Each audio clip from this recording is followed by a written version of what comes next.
There is no best thing to do in life. Anything that you take up and if you put your heart and soul into it, it becomes a great thing. If you want to be in a competitive situation, the thing is you have to work on your competence.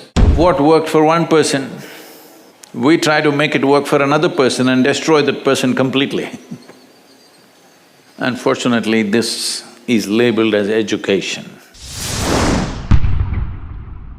Need motivation? Watch your top 10 of Believe Nation. What's up, it's Evan. My one word is believe, and I believe in you. I believe you have an amazing gift inside you that I want to see explode out onto the world. So let's get your motivation to a 10 and get you believing in you. Grab a snack and chew in today's lessons from a man who went from moving around a lot as a kid and having a passion for motorcycles and travel to then having a spiritual experience. Then he decided to dedicate his life to spirituality and starting the Isha Foundation. He's Sadhguru, and here's my take on his top 10 rules of success, volume 3.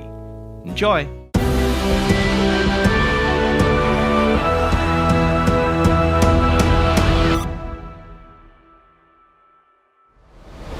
All right, let's kick things off with rule number 1, be passionate about everything. There are no right things to do in life. If you choose something and put everything that you have into it, it'll become a great thing. Is it the right thing? Is it the best thing? When you say, is it the right thing, what you're asking is it the best thing to do in life? There is no best thing to do in life. Anything that you take up and if you put your heart and soul into it, it becomes a great thing. Is it the best thing? No. Then what is the best thing? There is no such thing. Don't look at yourself as a Delhiite or an idiot, whatever you want to call yourself. If you're just a piece of life, Hello? Yes. And today you're here, one day you'll be poop, gone. You're a brief life. I want you to just imagine, you've seen those insects which come when it rains, ants which fly. Suppose you were that. You just came alive, poop, poop, poop, and poof, gone. That's what you are. Just compared to the span of your life, the insect's life is looking so meaningless and poop, poop, poop and gone. That's what the rivers are thinking about you. Poop, poop, poop and gone. Yes or no? Compared to their lifespan, you are just like that insect or less than the insect, isn't it so? I am not somebody who ever debated, is this the right thing to do in my life? What was needed, I jumped into it. Because if you're a constipated life, you will always be thinking about what to do, what not to do, what to do, what not to do, what is my passion, what is not my passion. Why the hell are you not passionate about everything? Hello? Yes. Why are you not passionate about everything in the existence? You're only passionate about one thing means what? You're constipated, that's what it means. Idiots do things that they don't like to do, suffer for their whole life because they think it's needed or they think it's their duty. Intelligent people do what they love to do. They enjoy their life to some extent. But a genius learns to do what is needed joyfully. That's when your genius flowers. Because it's no more about you. Now there's a limitless way of looking at life. Rule number 2, be well managed. If you try to control the variety of situations that may pop up in your face tomorrow morning, all that'll happen is you will become a very limited life. You would step out into the world and do whatever that needs to be done only if you have an assurance, no matter what you walk into, you will not lose yourself. You will walk full stride, otherwise you'll only be a half a step. Most human beings are half steps because the fear of suffering. If this happens, what'll happen to me? If that happens, what'll happen to me? If you're well managed within yourself, you know how to manage your thought, You know how to manage your emotion, you know how to manage your body, your chemistry, your energy. If you know how to manage all this, what does it matter if you walk into hell, I'm asking? If you are well managed, if you are a heaven within you, what does it matter where you go? Hell also will be an interesting place to go. But if you are ill-managed, then you want to be in a nice place all the time. You will not step out into anything. I'm not saying this is wrong, this is against nature, because in nature, every life is aspiring to be as much as it can be, isn't it? Every life is naturally aspiring. This is not a philosophy, this is not an ideology that you must do this or that. It is natural and intrinsic for every life that it will do as much as it can. From an earthworm, from a worm to an insect to a bird, to an animal to a tree, every one of them are trying to be full-fledged life. If you go against this simply because of the fear of suffering, then all possibilities of exploring the nature of being human, the tremendous immensity of being human is just lost upon humanity. Today, you will see this everywhere. When people say, I am only human, they are talking about the limitations of being human. They are not talking about the possibilities of being human, isn't it? If we are the most intelligent species on the planet, if we are the most capable species on the planet, should we be talking about our possibilities or should we be talking about our limitations? Whenever anybody writes or says, oh, we are human, they're always referring to their limitations, never to the possibilities of being human. This is because the most fundamental things have not been taught in our education systems, how to handle your thought and your emotion. Your psychological drama has gone out of control. It's a badly directed drama, believe me. If it was a well-directed drama, you would take it to the conclusion that you want, isn't it? Because it's a badly directed drama, just about anybody can take charge of it. Who is the director of your psychological drama? Just about anybody, isn't it? Anybody can make it into a tragedy. Rule number 3, build your competence. Competition is a good thing. If you're incompetent and you're in competition, you will feel stressed.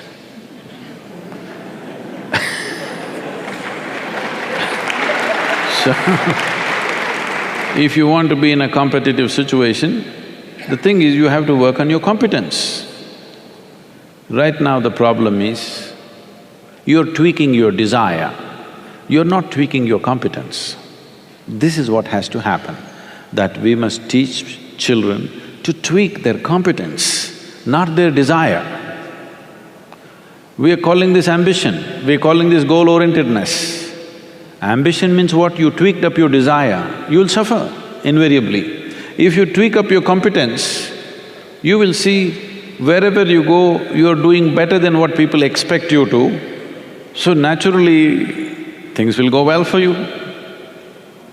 Competition is not the bad thing, lack of competence is the bad thing. So instead of competence, we have big desires. If you focus enough on enhancing your competence, you will see there is such joy in breaking limitations every day and becoming something better, you don't care a damn how somebody else is doing. Rule number 4, prioritize. Suppose, let's say you have to cook something, let's say you have to bake a cake or you want to cook some rice. You turn on the stove, turn off the stove, turn on the stove, turn off the stove. It's a long process. And of course, dinner won't happen. So this is the story of majority of the spiritual seekers. They're off and on and off and on and off and on. Oh, does it mean to say I must be only here, there? That's not it. The priority should not shift. The priority is set, slowly everything within you will slowly organize itself in that direction. Because the priority is shifting, this life does not know which way to go, it's just confused. Every 2 minutes if you change the destination on the GPS, for sure it does not know where to go, isn't it? So this is what is happening in most people. This is why spiritual path seems to be arduous, long, impossible, unattainable, all these things, simply because people are shifting priorities all the time. Rule number 5, my personal favorite, ride the wave of life.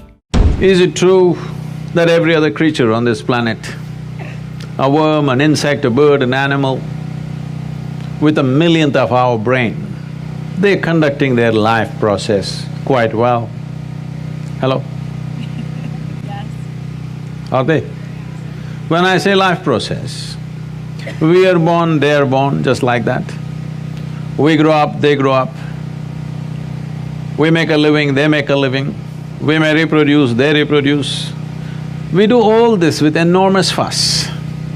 They simply do it. Yes or no? Yes. Every simple thing, we're doing it with enormous fuss. They are simply doing it. Different various processes of life and death, they are doing it without fuss. We are doing everything with great fuss. Is this a sign of highest level of intelligence, I'm asking?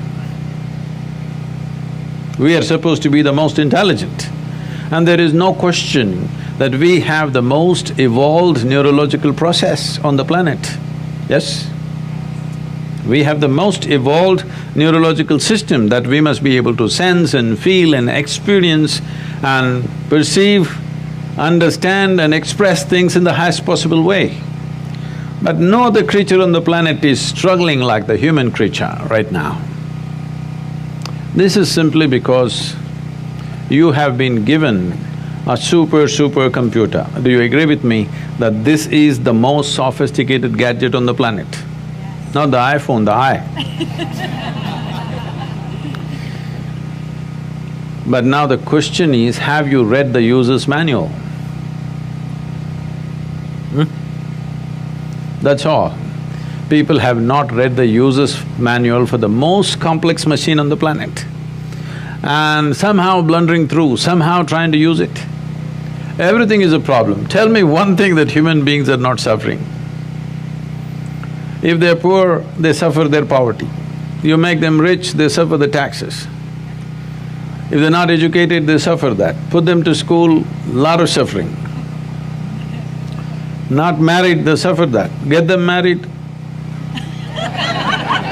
I didn't say anything. I didn't say a thing, okay?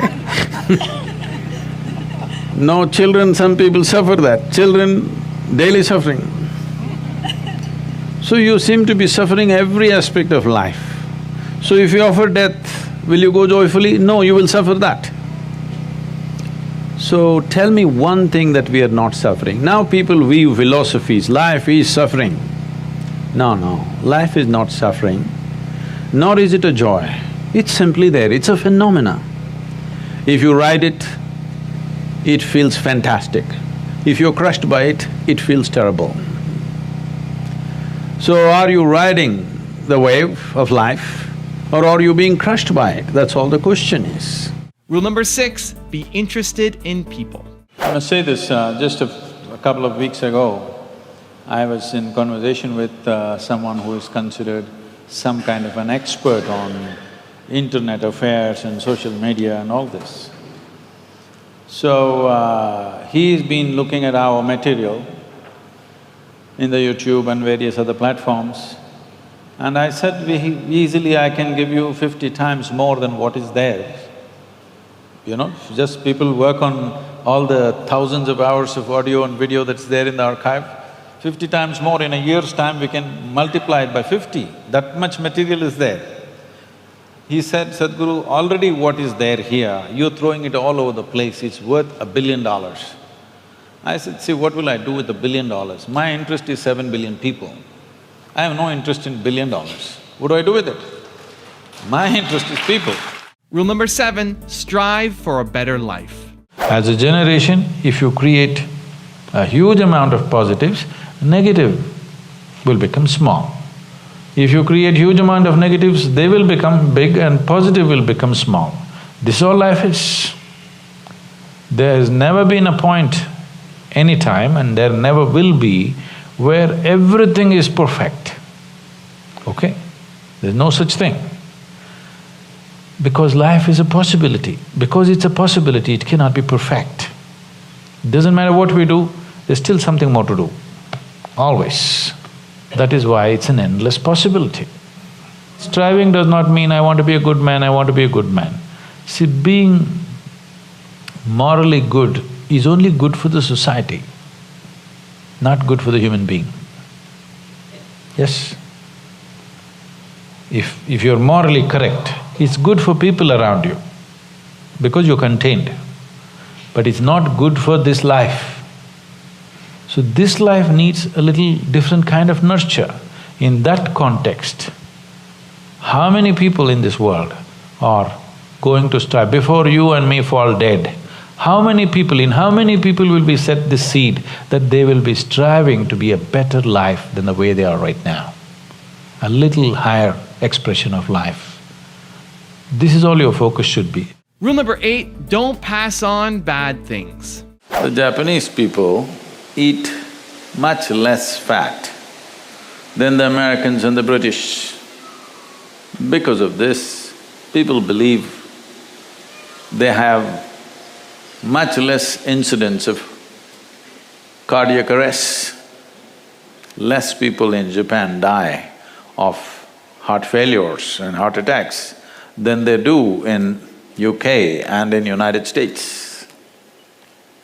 But the French eat a lot more fat, but still they have much less incidence of cardiac problems compared to the British and the Americans.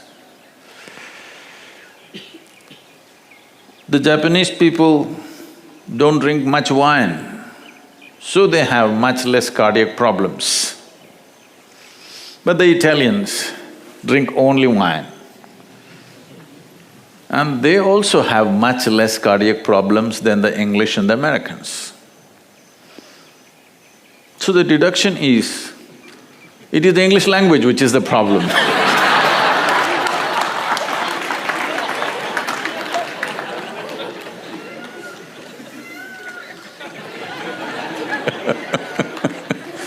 The English speaking which is the problem. So this has been a problem everywhere, that we try to transplant what is happening in one place simply as it is in another place. Not just geographically and culturally, even from individual to individual. That what worked for one person, we try to make it work for another person and destroy that person completely. Unfortunately, this is labeled as education, mass-producing people. Though we are a mass of people on this planet, a huge number, over 7 billion people, still you were produced individually, not mass-produced, are you? Right from my childhood, I've been noticing this, that most adults want to teach something when they see children. All those damn things which have not worked in their life.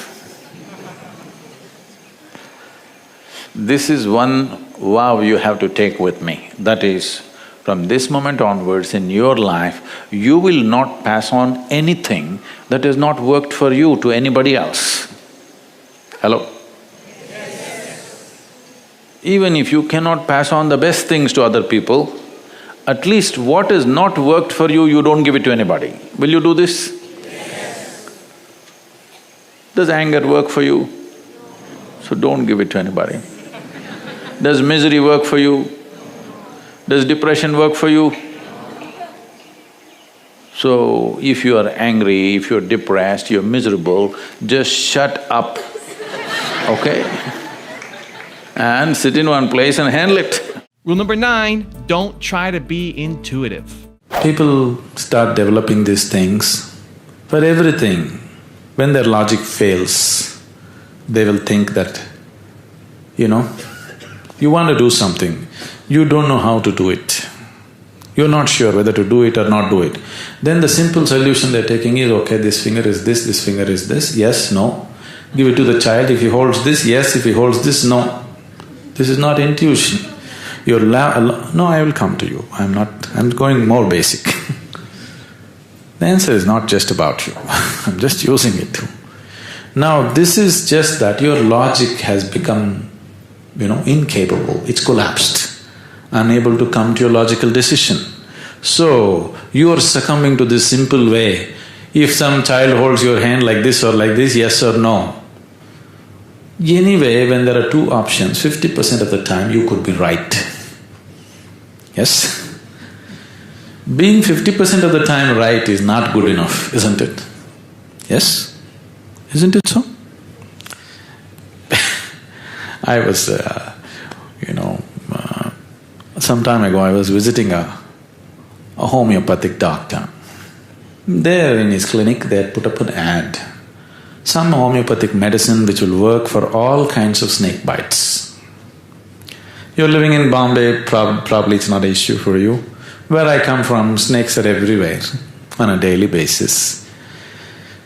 So I looked at this and then I asked him, how come this medicine you're advertising that it works for all kinds of snake bites? Because if you are not already aware of this, snake bites are fundamentally of two kinds. One type of venom attacks your cardiovascular system, another kind of venom attacks your nervous system. They're two completely different kind of chemicals and it works upon your system in a different way. Generally for both you have different types of antidotes, but for everything this particular medicine is supposed to work, how is that possible? So the doctor said, see in India, 90% of the Indian snakes are non-poisonous. So 90% of the time it works. So, that's not good enough, isn't it? It's the remaining 10% which is crucial, isn't it so? So, intuition, don't get into this thing about you trying to be intuitive. Never try to be intuitive. Logic is dependable, isn't it? There are moments when there is certain clarity which has no logical explanation. At that time, it's okay, but you never try to be intuitive. If you try to be intuitive, your logical mind will become deceptive and come to all kinds of stupid decisions. You'll get suddenly guidance, voices from the heaven, all kinds of voices people are hearing. Logic is dependable, go by it, at least you won't make a fool of yourself. And rule number 10, the last one before a very special bonus clip, is get into nature. If you can find a place where there are no sounds of machines and your cell phone will not tink-tink, quietly if you can listen to the sound of the trees, the breeze, the water, just the natural sounds, if you pay enough attention, tremendous things will happen to you. Many times I've been in the South Indian, they're kind of tropical rainforests. The longest I've been there through the jungle for about 23 days alone. No any kind of support, no cell phone for sure those days and not even a torchlight. And fourth day I ran out of the food that I was carrying, so I lived off the forest. By about eighth day, I lost my jacket and one half of my shirt because I was chased by some animals and by that whole thing. I had half a shirt and pants and I walked through. This is elephant country, tiger country. I saw tigers, panthers, elephants, all kinds of the wild buffalo, various kinds of animals, very close quarters. But at the end of it, when you look back, what is the biggest impact on you? It's the insects. It's in the nights, the orchestra that goes on in the rainforest. Oh my God, it's unbelievable. And the timing, every day, night 2:15 means one group will stop and the other group will start. Really, their sense of time every day, exactly, by the second, one group will start, another group will start. And you don't know what they're talking about. They're definitely talking something that you don't know, for sure. They're not just making dumb noises. So if you just sit there and listen and listen and listen and listen, slowly you start noticing there is a pattern and an organization to this which is far bigger than any human symphonies that you can achieve. Far more complex and far more intense. I think it's very important for every human being, particularly if you have children. Vacation need not be Disneyland. I'm not against it, but one trip is enough, all silly stuff which excites you. Vacation should be into nature. If you can take your children, walk in a jungle, not in a resort. Just live on a mountain, expose them to nature. I will tell you, you will bring up your children not only physically healthy, mentally healthy, far more sensible and accepting and wonderful kind of human beings if they know how to… Because once you go into nature, whose son you are, whose daughter you are, what are you in the city doesn't matter, okay? It's very important that everybody experiences that, otherwise you start creating your own illusions as to who you are and you start believing it for sure. Now I've got a very special Sadhguru bonus clip on how to stop raising the bar of survival, but before that, I want to know, what did you learn from this clip? What did you learn from these videos? What did you learn from Sadhguru today that you're going to somehow apply to your life or to your business? Please leave it down in the comments below. I'm really curious to find out. Thank you so much for watching. I believe in you. I hope you continue to believe in yourself and whatever your one word is. Much love. I'll see you soon and enjoy the bonus clip. Let's say taking United States as an example, this is not going to be the problem of only United States. United States has come first in the race, okay? Others will get it because they're all going the same way. Right now, US is a stark example. One thing is, we go on raising the bar for survival. We must define, this is survival. This means you're good enough. After this, it must be exploration of what you really wish to do. But we keep on raising the bar of survival in such a way, now even after becoming the most affluent nation, a whole lot of people are just struggling for survival. This is senseless. And affluence means your survival is done thing, isn't it? But like you just mentioned, they're working 3 jobs to survive. This is not affluence, this is horrible poverty. At least in India we can sit back and enjoy.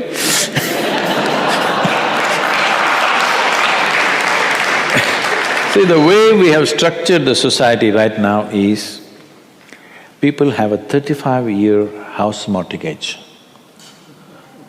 I mean, if you have a 35-year economic commitment to something, tomorrow even if God popped up here, you can't change the direction of your life because the bank is here. What will you do? Because largely you're all from Christian community, so I'm saying, if Jesus popped up tomorrow and he says, "Come follow me," you're not going because… no, not busy, you got monthly payment. You got bills to pay, insurance to pay. You can't change. This is a silly way of organizing our lives. The very reason why we want to become affluent is so that depending upon what life offers us, we can change the direction of our life whenever we want, isn't it? Isn't it very important? This is one thing that has to sink into the American people. Being the most affluent nation means you are not battling for survival. This is happening because you're raising the bar of survival endlessly. No matter what you do, you're still only fighting for survival. If this one thing we change, then we can do lot of things about health and well-being and beyond that. Raise your standard. Apple at the core its core value is that we believe that people with passion can change the world for the better. Not one drop of my self-worth depends on your acceptance of me. I don't ever give up. If you want another amazing video highlighting excellence in the Indian community, check it out right there next to me. I think you'll enjoy it. Continue to believe, and I'll see you there.